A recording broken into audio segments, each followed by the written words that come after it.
Civil 3D is very dynamic as far as editing horizontal and vertical alignments. When we take a look at the vertical alignment here, we notice a fairly steep grade, 7.5% right here. There are a few ways to adjust that. We could adjust the vertical alignment, but that could create more cut and fill, which can be very costly. We could also go back and edit the horizontal alignment to see if a different approach to this steep area could help.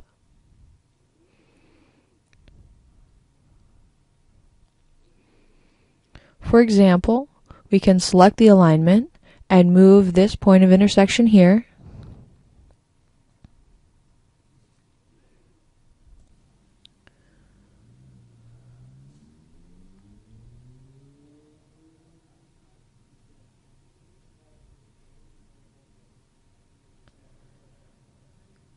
And move this point of intersection over here as well. Maybe we also need to adjust this curve radius. So we open the Alignment Layout Tools bar,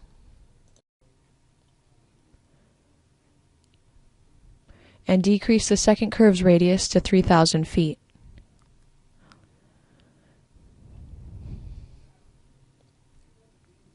And close out of the Alignment Layout Tools bar. Make some final adjustments to the point of intersection over here. And that brings us pretty close to the edge of a very steep area right here. Hit Escape to release the alignment.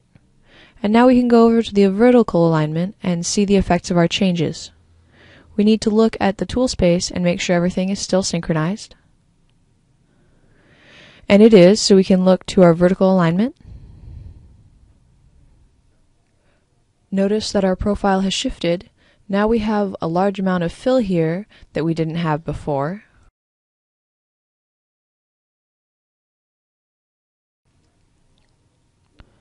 We also made the project longer.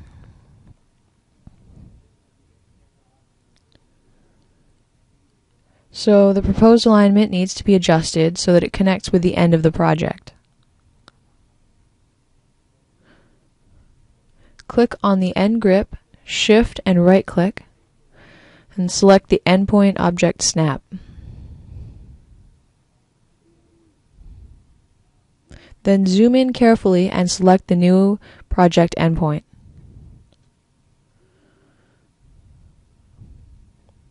Notice that everything has been updated. The stationing has been updated and the vertical curves have been readjusted to fit the new position. The stationing in the horizontal alignment has been updated as well. Now we need to do something with the vertical alignment.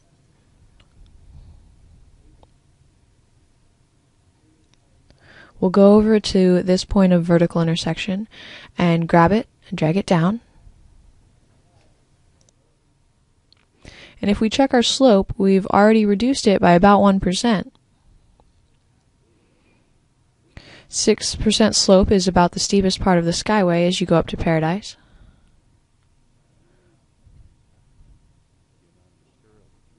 Here we notice that we need a lot of fill material. We can flatten it out by dragging this grip down.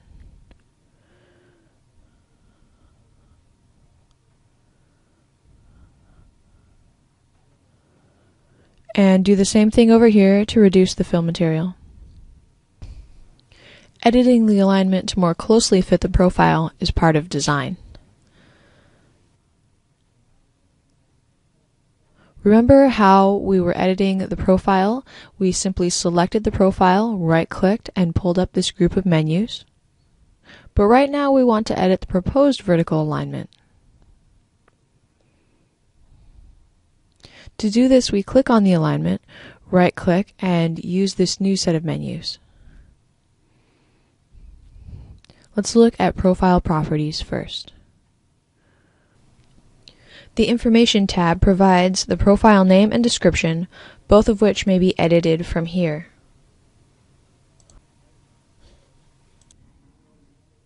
The profile data has the project beginning and ending, as well as the max and min elevations.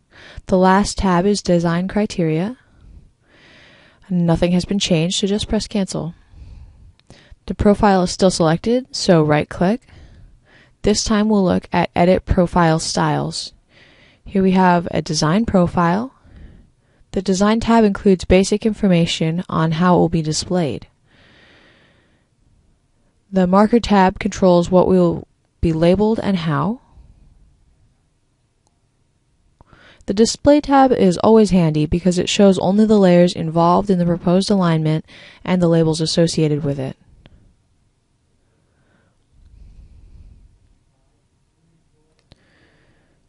And a summary tab. Again, press cancel because nothing has been changed. Select the proposed alignment, right-click, and select Edit Profile Geometry. This is how we pull up the design layout tools. Remember that it also has the Profile Grid view, which has all the geometric information about the vertical alignment. From this box, we can also edit the vertical alignment. For example, let's say we want a longer vertical curve transition. Let's try 10,000. We got an alert, could not solve. This is Civil 3D preventing a situation in which vertical curves would overlap. Press OK. Let's see if 5,000 is more acceptable. And press enter. This time it found a solution. We can also change the grades in and out. Some people like to have even grades. But if we did this, we would need to be careful and look at the project to make sure that the ends of the project are still connected. And over here we have a few other pieces of information that can be useful.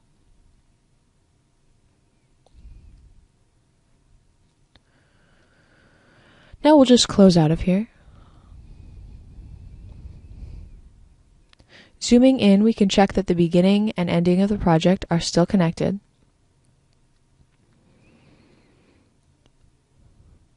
Now let's look at our vertical curve labels.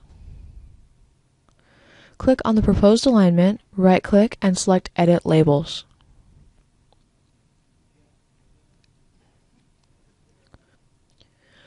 First, let's move the labels designating the length of vertical curves closer to the actual vertical curves in the drawing. We can do this by going to the crest vertical curves or sag vertical curves.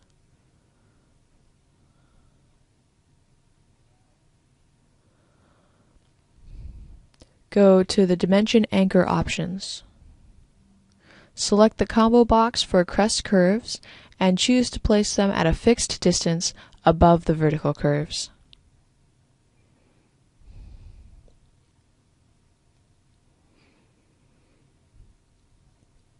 Leave the distance at 1 inch for now and press apply.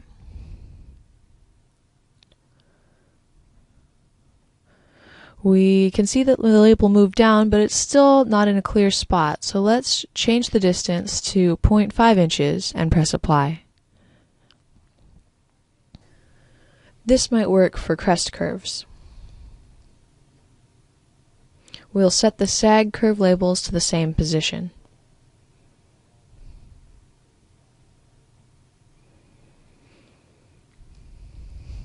Press apply and OK. Now we would like to have these arrowheads extending all the way across. Zoom in and select the proposed alignment, right-click, and select Edit Labels.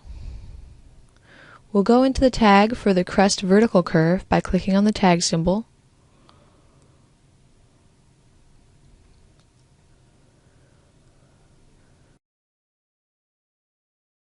We want to change the label style so that the dimension lines will extend the full length of the vertical curve. To do that, we select the option to edit the current selection. Here it shows us that the dimension line does not fully extend from the beginning to the end of the curve. The dimension line may be extended by selecting the dimension line in the component name combo box.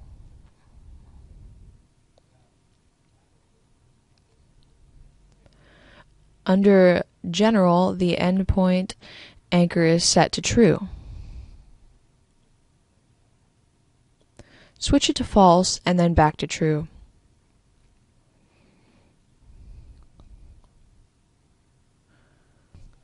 Notice how the dimension line extends from the beginning to the end of the curve now. This is just a glitch in Civil 3D that probably won't be there in the next release. Click the Apply button and then OK. Now that setting is current for crest and sag with high and low point.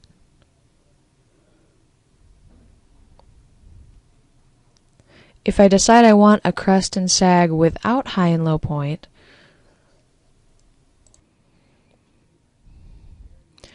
that particular setting would also need to be edited here. Switch the Use Endpoint Anchor on the dimension line from true to false and back.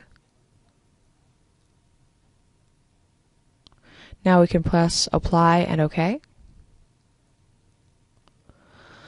Let's leave the style at sag and crest with high and low points for now.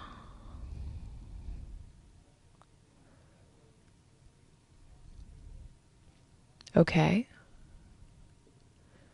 And Apply.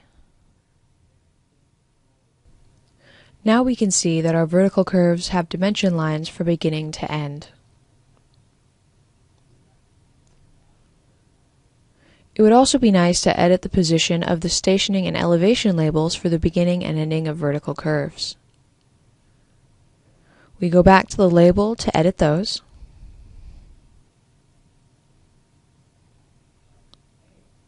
Select the beginning of vertical curve for the component name. Change the X offset to 0.1. Notice that the label has moved up. Let's try 0.3 this time. And that looks nice, so move on to the next label and select the same X offset.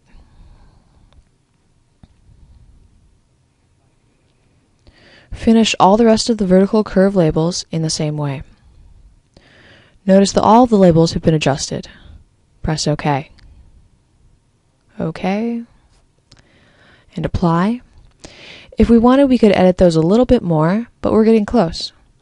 We can also see that the arrows are intersecting here.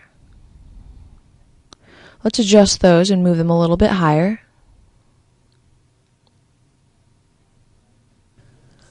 We'll try 1 for the crest and sag curve anchors.